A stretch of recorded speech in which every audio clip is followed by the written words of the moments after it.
important to preserve the local heritage in museum? Importante yun mag-preserve sa local history kay ang mga Cebuano karon anay na sige daghang sud nga lain nga kanang culture ba lahi nga kultura diri sa Sugbo nga masabol gani sa among kaysaysayan sa among history kanya kanang concept kanang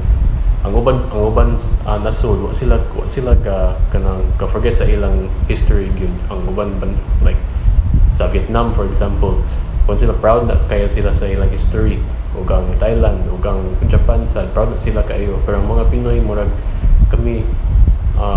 murag mauwaw man sa tagamay no sa among sa atong history so importante gyud nga bisag ang atong history kay involved og colonialism ang atong history involved og kana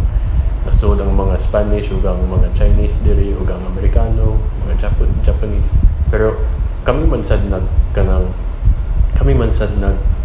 kung yani naghimog kaiyag yun nga expression of identity bisag gisagol ang lain nga culture ni sagol gyud sa local gyud sad nga culture for example ang kani nga balay Spanish styles na siya ang architecture with Chinese na influence no pero wa may lain lugar diri sa kalibutan na naay mix ba sa Spanish ug Chinese nga culture bisag wala may lain og kuan sad og i-flavor sad na nimo kanang lumad gyud nga Pinoy nga culture like ang coral stone ang wall sa kani nga house coral stone ang iyang materials dili ra bato dili sad semento kay baguhay man ang semento nga materials pero